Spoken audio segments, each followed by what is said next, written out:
관련주들도 오늘 강세가 또 이어지고 있습니다. 지금 이 상승장에서 함께하지 못하시는 분들은 이른바 포모라고 하는 나만 없어서 또 조바심이 나는 현상들도 나타나고 있다고 하는데요. 어떻게 투자를 해야 될까요? 그 고민 같이 한번 나눠보시죠.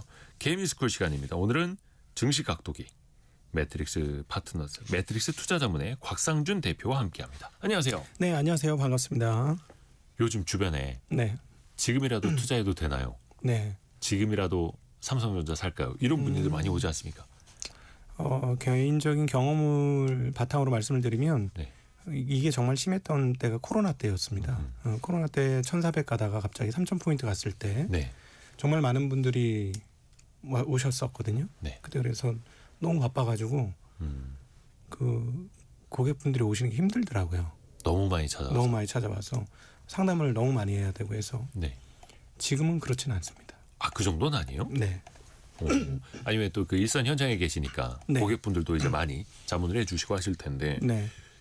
20년 말 21년 상반기만큼의 네, 열기는 아니다. 네, 20년 말, 20년 초 그 정도 수준은 아니고 삼성전자는 그때하고 분위기가 점점 비슷해져 가고는 있습니다. 그때 9만 원 할 때 그 느낌? 왜냐하면 그때 이제 장밋빛 전망들이 엄청나게 많아지면서 21년도를 기억을 해보면 파운드리에서 삼성전자가 엄청난 회사가 될 것이다.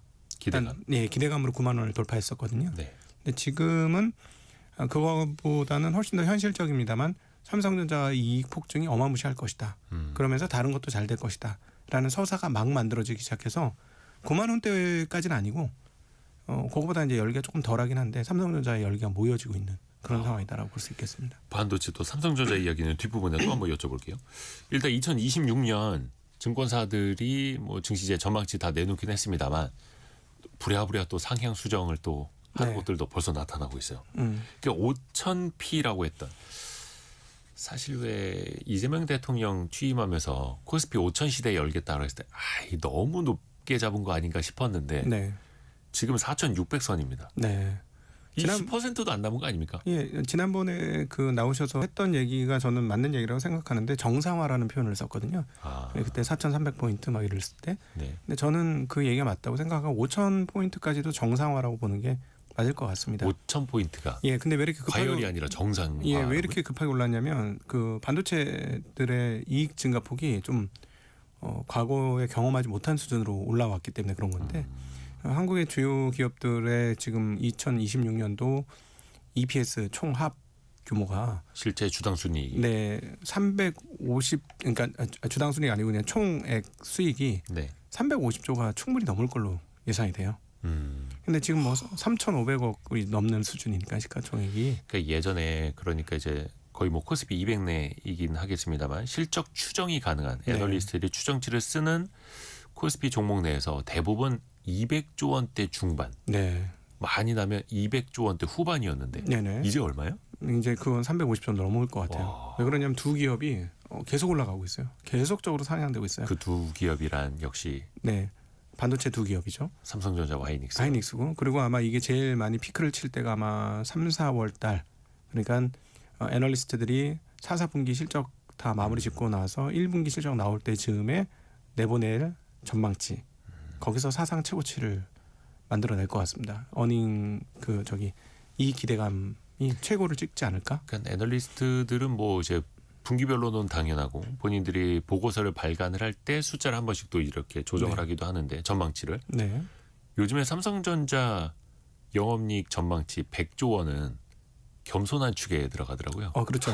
작년도까지만 해도 뭐 60조, 70조 이랬었는데 예. 누가 먼저 100조 썼을 때 과하다 이랬는데 네. 그게 과한 게 아닌 게 됐죠. 왜냐하면 멈출 거라고 생각했던 디램 가격이 끝도 없이 계속해서 오르고 있고 그다음에 뭐 이제 줄을 서서 디램을 뭐랄까요?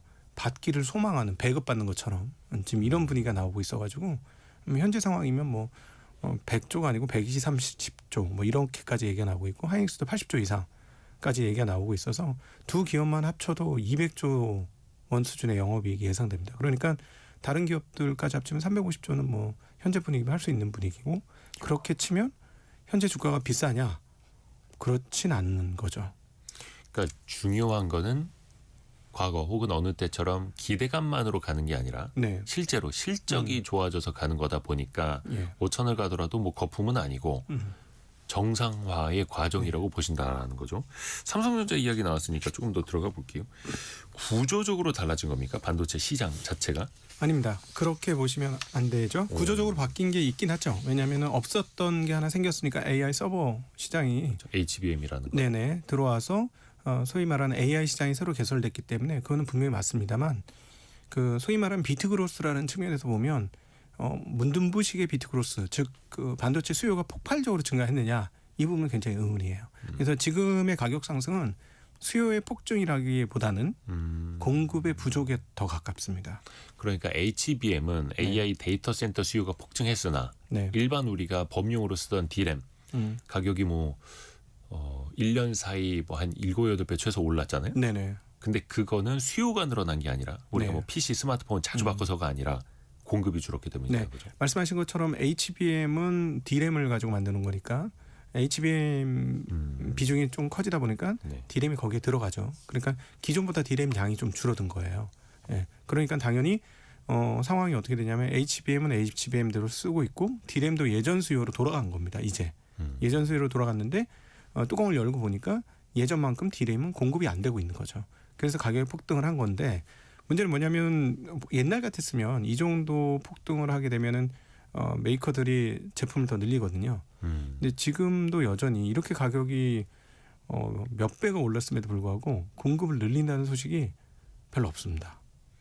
그게 아주 신기한 대목이에요. 이번 D램가 고공행진에서 제일 신기한 대목이 수요도 갑작스럽게 는 부분이 없잖아 있습니다만은 이렇게 가격이 올랐음에도 불구하고 공급업체들이 이 이익을 더 많이 벌기 위해서 공급을 늘리겠다는 뉴스가 아직 없다는 거예요. 그러니까 이제 모르시는 분들을 좀 첨언을 해드리면 HBM이라는 게 D램을 쌓아 올린 거고 네. 8장 이제 12장 이상을 쌓기 시작을 했는데 저쪽에서 사장님 저희 D램 12개 주세요라고 했는데 아니에요. 이쪽에 지금 12개 쌓아야 돼서 없어요 라고 하는 네. 거고 그러니까 그 D램에 대한 수요는 훨씬 더 많아진 건데 네. 과거 같았으면 이게 반도체 사이클이 만들어졌던 이유도 호황일 때 네. 증설을 하고 또 공급을 늘려가지고 다시 네. 또 가격이 떨어지고 그랬던 거지 않습니까? 그렇죠. 그러니까 수요는 곡선을 그려보면 그냥 꾸준한 우상향이에요. 근데 22년, 23년에 수요가 줄었습니다. 네. 그래서 그때 업체들이 정말 적자를 내고 아주 난리도 맞아요. 아니었죠. 예. HBM 만드는 회사 빼고는 D램 업체들은 적자가 났었으니까요. 맞아요. 근데 그건 회복이 된 겁니다. 수요는 회복이 됐는데 떨어졌던 수요가. 근데 공급은 보통 어떤 식으로 늘어나냐면 계단식으로 늘어나요. 그래서 그렇죠. 공급 부족 상황이 되면 가격이 오르는 건데 그래서 가격이 오르면 공급을 늘리면 수직으로 공급이 증가합니다. 네. 그러면 오히려 가격이 떨어지고 그런데 이제 제가 계속 요즘에 드리는 말씀은 반도체 업체들이 왜 이렇게 높은 가격과 이렇게 높은 마진에도 불구하고 공급을 왜 안 늘리느냐. 21년 이후 22년, 23년, 24년까지의 트라우마가 너무 큰 것 같아요. 그러니까 삼성전자는 그 옛날에 수십 개 하던 D램 업체들이 크게 세 개 회사로 이제 다 정리가 되면서 그렇죠. 치킨 게임도 끝났고 거의 한 2010년 고 즈음까지는 D램 쪽에서 치킨 게임이라는 표현 정말 많이 썼잖아요. 네네. 그래서 근데 그 이후엔 거의 없죠 이제. 네, 그러니까 세 개 업체만 하면 되니까 어떤 생각을 했냐면 이제는 다시는 적자를 보면서 D램을 팔 가능성은 없다라고 생각을 했던 거죠. 근데 그게 적자가 났지 않습니까? 네. 그래서 어떤 생각을 하고 있나 이렇게 상상을 해보면 아마 이런 생각일 거예요. 여기서 우리가 공급을 늘리면 가격은 떨어지는 것은 물론이거니와 향후에 또다시 수요보다 많은 공급이 이루어져서 예전처럼 적자가 날 수도 있어 하는 생각을 좀 하고 있는 것 같고요. 그래서 그 만약에 삼성전자 주주분들이 꽤 많으니까 말씀을 드리면 두 가지 뉴스를 꼭 그 귀담아 들으셔야 됩니다. 이 뉴스가 나올지는 모르겠으나 삼성전자한테 가장 유리한 뉴스는 지금 입장에서 어떤 뉴스냐? 장기 공급 계약 확정. 예.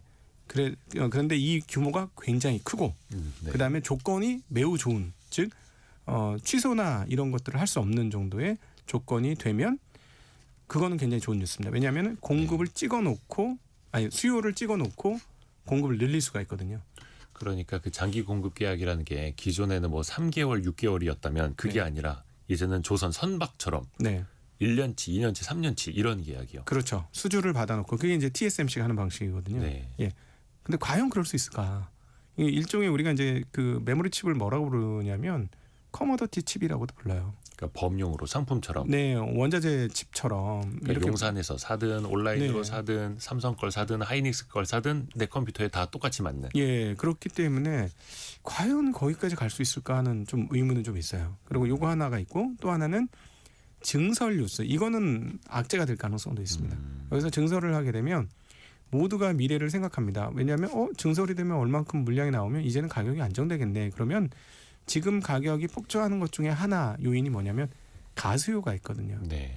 그래서 코로나 때 우리 마스크, 음. 네, 코로나 끝나고 집에 마스크가 얼마나 있으셨을까요? 저 지금도 엄청 남아 있어요. 그래서 요즘에 마스크 쓰고 감기만 걸리면 마스크 쓰고 다니는 분들이 아직도 많은 게 그때 마스크군요. 집에 그게. 많아서. 그렇군요. 지금 약간 디램 쪽에서 그런 느낌도 없지 않아 있어요. 왜냐하면 가격은 더 오른다는 생각이 훨씬 강하거든요. 네. 그렇다면 지금 좀 확보해야 되겠다. 이런 생각이 좀 있습니다. 그러니까 이게 조금 과거하고 또 궤적이 좀 다른 게 만약에 옛날처럼 AI가 없는 시대라면 이 정도 가격이면 안 샀을 것 같아요. 그죠. 저희 회사에서 최근에 컴퓨터 한 대를 더 샀어요. 그런데 네. 작년 9월 달에 산 거하고 똑같은 사양으로 샀거든요. 컴퓨터를. 네. 그냥 주문 제작한 거. 네. 그래서 뭐 인텔 뭐 i7 어쩌고 저쩌고 뭐 이런 걸 붙이고 네. 16기가 디램. 램 이렇게 해서 했거든요. 98만 원 하던 게 138만 원이더군요. 그 대부분이 디램 가격. 거의 대부분 디램가입니다. 네. 요즘에 왜 그 가격 비교 사이트 보면은 네. 디램 가격 이제 가격 변동추이 보여주잖아요. 네. 최근 몇 개월 사이에 뭐 몇 배 치솟는 게 또 소비재로도 나타나니까요. 지금 그러니까 거의 뭐 회같이 됐죠. 화로회처럼. 시가. 네, 시가로 지금 움직이는 정도 수준이거든요. 메뉴판 고쳐쓰기 귀찮다. 이런 그렇죠. 거예요. 그래서 지금 원래 그 이 정도쯤 되면 옛날 같이 AI가 없었을 때는 사람들이 아마 멈췄을 것 같아요. 기다렸을 것 같습니다. 너무 가격이 너무 지나치게 높으니까. 과거 같다면 뭐 PC 그렇죠. 나중에 바꾸자 이럴 수. 그렇죠. 근데 이제 AI의 수요량이 어마무시한데요. 요게 이제 추론으로 넘어가는 과정에서 그 메모리의 사용량이 폭증되기 때문에 그렇습니다. 요즘 AI 써보신 분들 있으신지 모르겠는데 제가 어제 재미나게 AI하고 거의 한 1시간 가까이 대화를 했어요. 네네네. 재미난 과거하고 좀 달라진 게 뭐냐면 제가 앞서서 했던 질문을 다 기억하고 있습니다. 그렇죠. 그래서 그 다음 답을 연결해서 해요. 뭐 하는 사람인지 다 기억하죠. 예, 뭐 하는 사람인지 다 기억할 뿐만 아니라 아까 내가 어떤 질문을 했고 그 질문을 근거로 해서 이번 질문에 대한 답을 연결해서 하고 있습니다. 그러니까 이거를 기억하는 거잖아요. 그렇죠. 여기에 이제 메모리 수요가 많은 거죠. 그러니까 학습할 때는 GPU를 그냥 100%풀 가동하는 그런 분위기였다면 지금부터는 GPU의 가동보다는 이렇게 그 추론 과정에서는 기억을 했다 얘기해주는 이 메모리 작동이 굉장히 중요해지는 겁니다. 그래서 AI 쪽에서 메모리의 수요가 폭증했고 저는 뭐 우스갯소리 이렇게 얘기해요. 아니 그 젠스 왕이 한국에 와서 치맥 파티를 하고 선물을 주고 간다고 얘기했으나 네. 뒷단에는 메모리를 확보하기 위한 그런 움직임이 분명히 있었을 것 같다.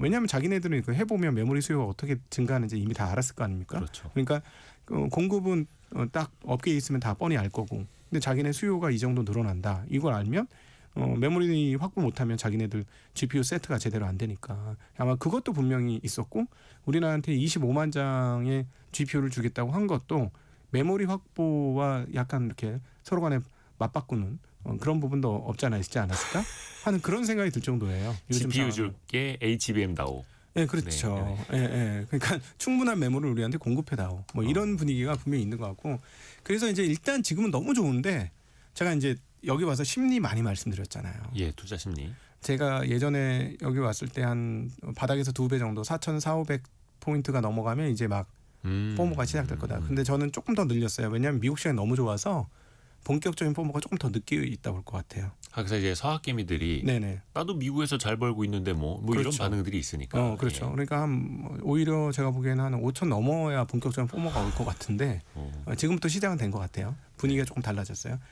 근데 이제부터는 반대말을 좀 드리고 싶습니다. 그동안에는 제가 항상 여기 나와서 몇 년간 네. 한국 주식 너무 저렴합니다. 그렇죠. 괜찮습니다. 뭐 그냥 편하게 하시면 돼요. 뭐 계속 이런 톤을 말씀드렸는데 이제 조만간에 한 5,000포인트가 넘어가고 이러면 일부 과열이 좀 등장하게 될 겁니다. 네, 그러면 거기서부터는 경계감을 좀 가지시는 필요가 있어요. 근데 사람의 심리는 놀랍게도 네. 가장 싸게 살 수 있을 때는 비관에 젖어서 맞아요. 쳐다도 안 보는데 지금 이렇게 뜨거워지면 네. 사람들이 관심이 되고 긍정적인 필터링이 되면서 모든 뉴스를 좋게 보기 시작합니다. 그러니까 삼성전자 7만 원에 절대 안 산다던 사람들이 네. 14만 원에 사고 싶어서 이제 난리치는 게 이게 또 주식 시장의 속성이죠. 최근에 어떤 분이 이랬어요. 5만 원대 중반에 샀거든요. 예. 지금 보면 5만 원대 중반에 산 사람은 신의 선택이죠. 그죠? 네. 왜냐면 그때 PBR이 1이 깨져서 5만 5천 원이. 그렇죠. 그래서 이게 너무 싸가지고 살 수 있었는데 그때 샀다가 4만 9천 원대 갔거든요. 정말 흠씬 욕을 먹었어요. 흠씬 욕을 먹었는데 바닥은 알 수 없죠. 예, 그 욕을 하셨던 분들이 최근 뭐라고 하냐면 20만 원은 충분히 가는 거 아니에요?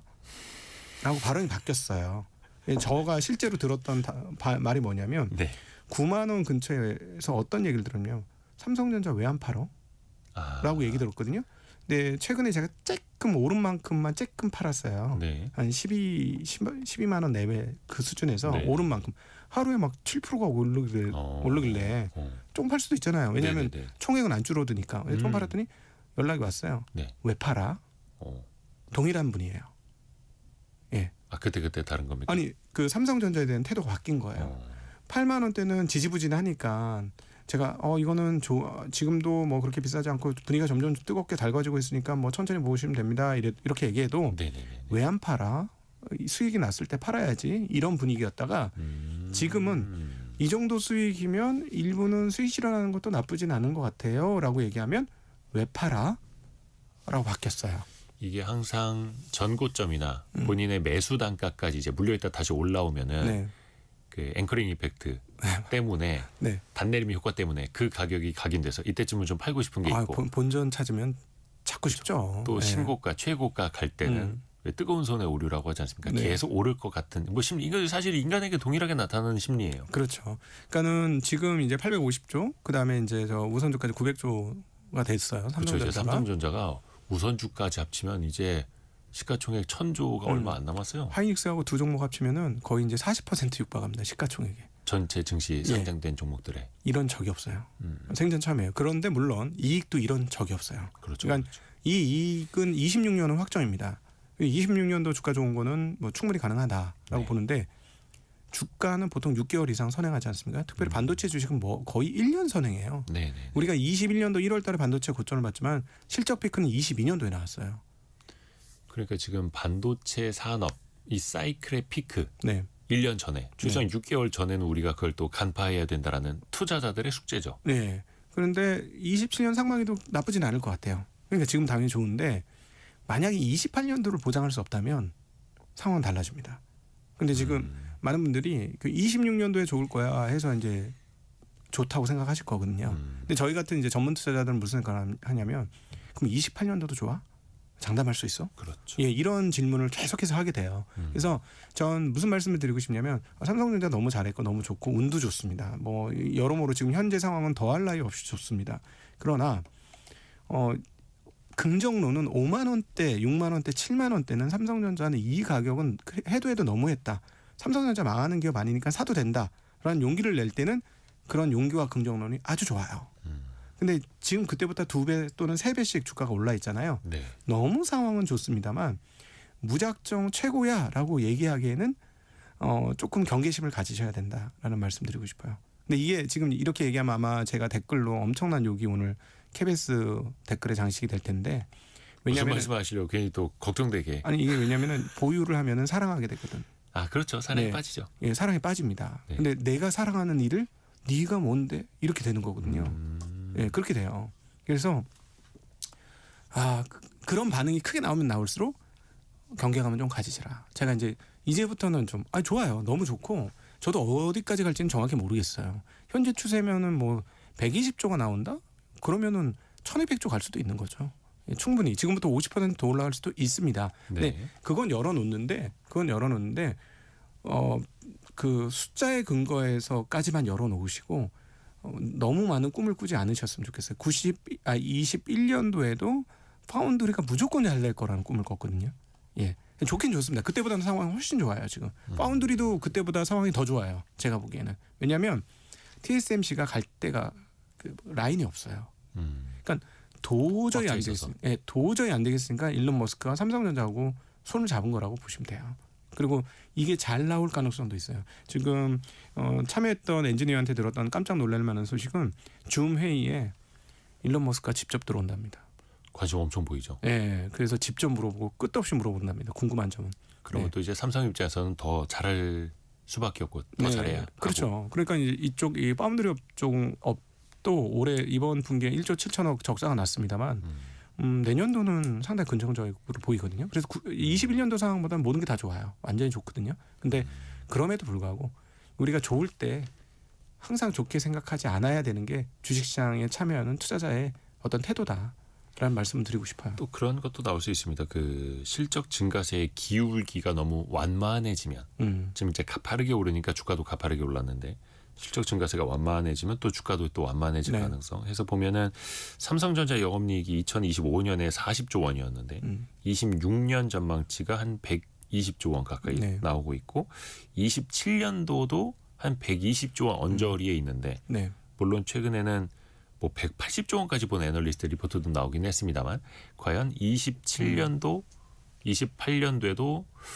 이와 같은 성장세가 또 이어질지 네. 그리고 투자자들이 기다리고 있는 건 그거지 않습니까? 삼성전자가 됐든 하이닉스가 됐든 이제 27년도까지 HBM 완판됐습니다. 네. 2년치 2년치 물량 완판됐습니다. 이런 또 신호가 나온다면 또 달라질 수도 있겠어요. 아주 좋은 이해를 해주셨네요. 역시 경제 전문 앵커 다운 그런 아주 좋은 지적이신데 여기서 딱 듣자마자 저는 떠오르는 회사가 엔비디아예요.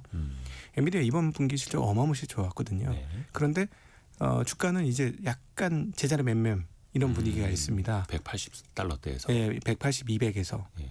딱 말씀하신 그거거든요.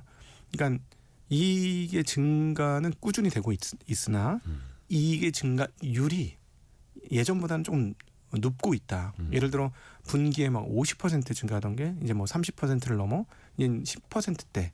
근데 이것도 어마무시한 거예요. 네. 체급이 커졌잖아요. 그러니까 코끼리가 2마리가 된 거나 마찬가지인데 여기서 이제 더 크라 그러면 공룡대라 그러는 건데 그 성장 속도는 느려질 수밖에 없어요. 사이즈가 크니까. 자, 그게 딱 오면 주가 상승도 폭도 조금 눕습니다. 그래서 아주 좋은 말씀 해주셨는데 삼성전자도 그런 계통으로 엔비디아와 비교해서 한번 이제부터는 15만 원 돌파를 하는 이 순간부터는 좀 그런 눈으로 한번 보실 필요도 있지 않을까 싶습니다. 그렇죠. 근데 또 그냥 단순히 코끼리가 2배로 공룡만큼 커지긴 어려울 거야가 아니라 또 그 코끼리를 공룡만큼 키울 수 있는 그 소식들이 있는지는 또 계속해서 또 바라봐야 하는 게 또 투자자들의 또 과제이기도 하고요. 이지호님이 얼마의 수익이 나면 팔아야 하는 건지요? 아니면 10년 가져가야 하는 건가요? 근데 그 기준이랄 게 딱히 있겠습니까? 이거는 뭐 10% 수익만 나도 팔아야 하는 상황이 있을 수도 있는 거고 2배를 벌었어도 더 갖고 가야 하는 상황이 있을 수도 있는 거니까요. 정답은 그럼요. 없죠. 예, 예를 들어서 삼성전자를 5만 원에 사신 분들이라면 이번에 어디까지 올랐다 빠지든 상관없이 그냥 들고 가시는 것도 방법 중에 하나예요. 배당만 받아도. 그럼요. 배당률이 엄청 높아질 거거든요. 이렇게 이익이 높으면 5만 원에 사신 분들은 배당률이 어마무시할 겁니다. 그러니까 처음에는 한 3% 줬어요. 작년 기준으로는. 네. 근데 현재의 이익 규모로 보건데 3% 지금 만약에 현재 15만 원 근처에서 3%를 준다면 5만 원대 사신 분들은 얼마입니까? 한 10% 가까운 배당이거든요. 그러면 계속 향후에도 무지무지하게 좋은 상황들이 오는 거죠. 당연히 또 뭐 사상 최대치 실적을 거둔 회사가 배당을 줄일 리는 없고 네네. 배당 성향만 맞춰서 가더라도 네. 이익이 뭐 예를 들어서 3배 늘었으면 네. 배당도 3배 늘을 수 있는 거죠. 이론적으로는. 그래서 그 오히려 판단 기준을 지금 말씀하신 이 배당률에 근거해서 한번 판단을 해보시면 좋으실 것 같습니다. 그러니까 내가 매입한 가격에서 한 뭐 4% 이상의 배당을 꾸준히 받을 수 있다. 이렇게 훌륭한 기업에서 4% 이상 배당을 받는다. 그럼 나는 주가의 흐름에 상관없이 계속 갖고 가고 싶어. 뭐 이런 선택은 괜찮은 선택이신 것 같아요. 근데 예를 들어서 조금 비싸게 잡아서 지금은 4% 받는데 나중 되면 2%로 배당률이 떨어져. 그러면 이거는 조금 고민해 보셔야 되는 문제죠. 그죠. 그럼 주가도 떨어지니까요. 네. 그래서 좋은 기업의 주식을 싸게 잘 사신 분들이 또 선택할 수 있는 또 그 선택지가 이렇게 넓어지는 거죠. 또 네. 배당이라는 게 있으니까. 그래서 저렴하게 사는 게 항상 답입니다. 그렇죠, 그렇죠. 삼성전자 이야기도 하고 있고 또 현재까지 저희가 들어와 있는 뉴스도 한번 더 정리해드리고 곽상준 대표와 개미스쿨 시간 이어가겠습니다. 라디오 정보센터 다녀옵니다. 개미스쿨 시간 매트릭스 투자자문의 곽상준 대표와 이야기 이어갑니다. 반도체 이야기를 많이 했는데 사실 최근에 반도체만큼이나 주목받았던 업종이라고 해야 될지 사실은 업종보다는 기업인데 자동차 업종이 아니라 현대차가 주목을 받은 거잖아요. 네. CES에서. 네, 그것도 로봇. 네, 자동차가 아니라 예, 로봇으로. 그렇죠. 세계적으로 로봇을 잘 만드는 회사를 따져보면 일단 1위는 테슬라, 네. 예, 그다음에 2위는 어디쯤 될까요? 중국 업체들 많죠. 예, 중국 업체들이 엄청 많아요. 중국 업체들이 엄청 많은데 지난번에 그 세상을 깜짝 놀라게 했던 로봇을 만드는 회사는 샤오펑입니다. 자연스럽게 걷는 로봇. 네, 자연스럽게 걷는. 이번에 근데 그 현대차의 로봇도 굉장히 자연스럽게 걸었어요. 네네. 네. 근데 이제 그 두 회사 모두 샤오펑이나 테슬라 모두 자동차 회사입니다. 그러니까 로봇의 접근법과 자동차의 접근법이 매우 유사하기 때문에 자동차 회사가 로봇을 잘할 수밖에 없는 거는 너무 뻔하고 로봇의 기자재들도 대부분 자동차 부품 회사들이 많이 아하. 만들어요. 그렇죠. 그래서 최근에 흐름을 보면 아주 재미난 흐름들은 한국에서 로봇 테마가 아주 뭐 어마무시한 주가 상승을 그렇죠. 내었거든요. 예. 근데 그 회사들 중에 로봇을 완성체로 만드는 업체는 없고요. 부분품만 만드는 부속 만드는 회사들이에요. 대부분 그렇죠. 우리나라 상장사들은. 근데 로봇을 완성품으로 만드는 회사는 바로 현대차 그룹입니다. 예, 이번에 이제 보스턴 다이나믹스에서 보여줬지만 보스턴 다이나믹스가 어느덧 현대차 계열사 중에 완전 계열사예요. 네. 거의 대부분의 지분 80%가 넘는 87% 정도 되는 지분이 현대차와 정의선 회장의 지분입니다. 뭐 한 1-20% 이제 나눠서 보유를 하고 있죠. 네네. 그러니까 뭐 이건 현대차 그룹이나 마찬가지인 거고요. 네네.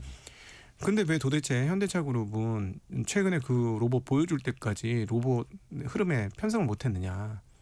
그건 이제 현대차 그룹의 고질적인 그 출자 구조, 지배 구조권 때문에 그렇습니다. 현대차는 현대차고 보스턴 다이내믹스는 보스턴 다이내믹스야 따로 이제 생각을 했던 거예요, 사람들이. 예, 그렇죠. 그런데 이제 이번에 그걸 인식하게 됐는데 현대차는 앞으로 풀어야 될 고리가 하나 있습니다. 지금 순환 출자가 되어 있거든요. 기아차가 모비스가 기아차를 갖고 기아차가 현대차를 갖고 현대차가 모비스를 갖고 네. 있어요. 요 이렇게 뱅글뱅글 도는 순환 출자 고리가 있는데 지금 과연 이것을 어떻게 해결할 것이냐. 그래서 현대차를 보유하신 분들이 중요하게 보여야 되는 포인트 중에 하나는 보스턴 다이나믹스가 미국 나스닥에 상장을 할 것인지 여부입니다. 그리고 얼마의 상장이 될지 여부입니다. 여기에 대략 약 20% 정도 수준을 정의선 회장이 가지고 있어요. 네. 그래서 이 지분이 만약에 나스닥에 상장돼서 매우 높은 가격에 처리를 할 수 있다면 그 현재 순환 출자 구조가 끊길 수 있습니다. 그러니까 보스턴 다이내믹스 그 정의선 회장 한 20% 정도 갖고 있는 네. 걸로 알고 있는데 그거를 또 높은 값에 네. IPO 할 때 이제 팔아서 네. 그 돈으로 국내 계열사 하나를 사서 사실상의 이제 지주사 체제로 갈 수 있다라는 거죠. 네, 그러니까 즉 모비스 그 기아차가 가지고 있는 모비스 지분 약 17% 대략 시가 기준으로 한 6조 원대쯤 됩니다. 그래서 보스턴 다이나믹스가 예를 들자면은 한 30조에 30조? 상장된다면 그 지분 그 값 나오는 20%로 그 지분을 살 수 있다는 네. 얘기가 나오고 그러면 일렬 체제로 쫙 그 일자로 수직 그 계열화가 되는 거죠. 근데 이게 이제 왜 저희가 여기에 관심을 갖냐면 일본의 도요타도 순환 출자 구조였는데요. 그 아오키 회장이 그 비상장사를 하나 세우고 도요타 부동산을 세우고 그리고 그 도요타 부동산이 도요타 방직기를 공개 매수합니다. 그 도요타 방직기는 도요타 자동차의 모회사였고요. 그래서 방직기 주식을 사고 도요타 부동산과 방직기를 합병해서 상장되어 있던 방직기를 비상장으로 처리를 시킵니다. 그러고 나서 주가가 한번 크게 올랐어요. 네. 그래서 한국에서 현대차에 관심이 많은 분들은 그렇게 되는 거 아니냐 하는 생각을 가지고 있고요. 근데 이거는 이제 사실은 본연의 사업하고는 좀 다른 지배구조인데 이 지배구조를 자꾸 이렇게 얘기하는 게 어떤 측면에서 일본과 한국의 슬픈 현실이에요. 이런 거를 감안해서 주식을 한다는 건 너무 복잡한 일인데 그럼에도 불구하고 일단 뭐 현대차에 대한 뭐 어떤 분들은 매우 긍정적으로 보고 어떤 분들은 부정적으로 보는데 그 보스턴 다이나믹스의 로봇에 대해서도 얘기가 많습니다. 그러니까 첨단 로봇과 다른 레거시 로봇 아니냐 뭐 이런 이야기도 많이 있는데 그럼에도 불구하고 한국 기업들 중에 로봇을 제일 잘할 수 있는 회사는 현대차 그룹이 맞는 것 같고요. 그 부분이 어떻게 풀려나갈지 그리고 AI의 종착지도 결국은 물리적 종착지는 로봇이 될 가능성이 매우 높죠. 그러니까 엔비디아의 젠슨 왕과 그 CES CES 과정에서 네. 정의성 회장하고 한 20분 정도 또 만났다고. 만나고 예. 하는 그런 일들은 결국은 엔비디아도 살아남으려면 칩만 만드는 회사가 아니라 이 칩이 확장되는 쪽으로 나가야 되거든요, 분명히. 계속해서 고객사들. 네, 그러니까 그게 이제 자율주행이든 아니면 로봇이든 이런 쪽으로 나가서 뭔가 협업이 이루어져야 자기네가 이제 칩 만드는 시스코의 운명에서 예를 들자면 테슬라 같은 수준의 회사로 물론 시가총액은 더 큽니다만 이렇게 보면 되겠네요. 애플 같은 회사로 그 거듭날 수 있는지 그 과제가 지금 펼쳐지는 거죠. 잘못하면은 칩만 팔다가는 장비만 팔던 과거 2000년에 시스코처럼 한번 붐업이 됐다가 중국 업체가 들어오는 순간 휘청거릴 수가 있어요. 아직까지는 뭐 기술 진입 장벽이 워낙 높아서 쉽지는 않겠습니다만은 그 시스코의 과거 예를 들어보면 시스코가 정말 그때 시장 점유율 80%였어요. 네. 지금 GPU하고 비슷했고 이제 아무도 이제 시스코 없이는 못 산다. 뭐 이런 분위기였어요. 온라인 인터넷 접속하려면 무조건 시스코의 장비가 있어야 된다. 이런 분위기였거든요. 근데 그때 불현듯 중국에서 국산화를 주장하면서 하웨이가 등장합니다. 네, 네. 예. 그래서 하웨이를 통해서 중국의 점유율을 갖지 못하게 됐어요. 시스코가. 그러면서 주가가 쇠락하기 시작했습니다. 그 당시 시가총액이 사상 최고였는데 5천억 달러 그랬는데 그게 이제 사그라들었죠. 90% 정도 이상 사그라들었어요.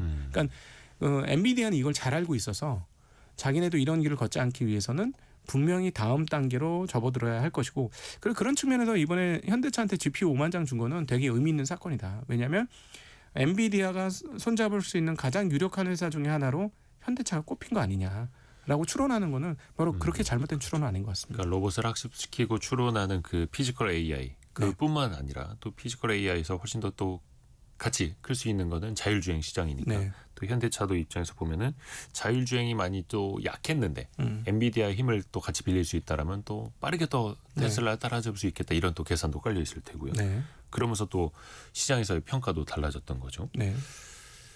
우리가 그 쉽게 쓰는 표현 그 또 어려운 내용이 있어가지고 김명하님이 구조적 호황이 정확하게 무슨 뜻인지 궁금합니다 질문 주셨어요. 구조적 호황. 쉽게 하면 이거죠. 지금 AI로 인해서 반도체 시장이 좋아진 게 구조적 호황입니다. 그러니까 AI가 없었다면 반도체 호황이 여기까지 오진 않았겠죠. 그러니까 AI가 만들어낸 새로운 구조가 반도체 산업의 호황을 만들어냈다. 이걸 구조적 호황이라고 표현할 수 있겠네요. 그러니까 일시적 유행이나 네. 반복되는 사이클이 아니라 그 산업의 구조가 전방에서부터 달라지면서 네. 호황이 오는 것. 그렇게 조금 더 지속 가능성이 있는 거죠. 네. 구조적인 호황이. 역시 그 KBS 앵커는 아무나 하는 게 아닌데. 별 말씀을요. 왜냐하면 저희가 늘상 그냥 쉽게 쓰는 표현들 네. 어려운 내용들이 또 많아가지고요. 그동안 그 주춤했던 방산, 네. 조선주도 좀 간만에 다시 반등을 하고 있습니다. 네. 어떻게 보십니까? 이거 분석을 좀 제가 개별 종목 대표 종목들을 한번 분석을 해봤는데 네. 제가 이제 조방원은 저희는 뭐 가치 투자 계열이니까 비싼 주식은 잘 쳐다도 안 보는 스타일이에요.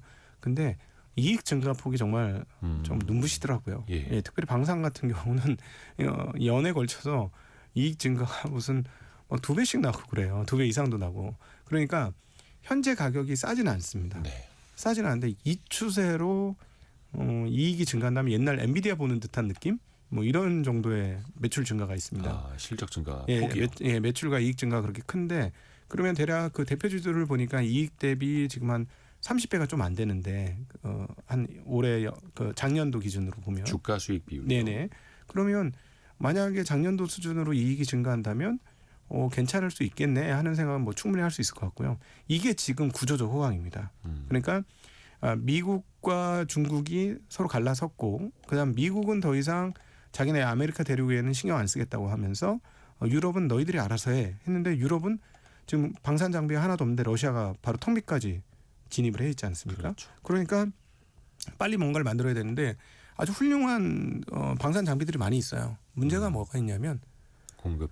만들 수가 없어요. 네. 예, 아무리 열심히 만들어도 1년에 뭐 1000대 뭐 이런 식으로밖에 만들 수가 없죠. 그러다 보니까 곳곳의 나라들이 뭐 전차 같은 게 필요한데 1000대 만들어 가지고 누구 코에 붙여 뭐 이런 상황이고 그런데 전 세계를 이렇게 둘러봤더니 사실상 이거 되게 역사적으로 슬픈 이야기인데 한국만 냉전이 아니고 열전 상태였던 거예요. 그러니까 계속해서 군수 장비를 만들고 있었던 겁니다. 그렇죠.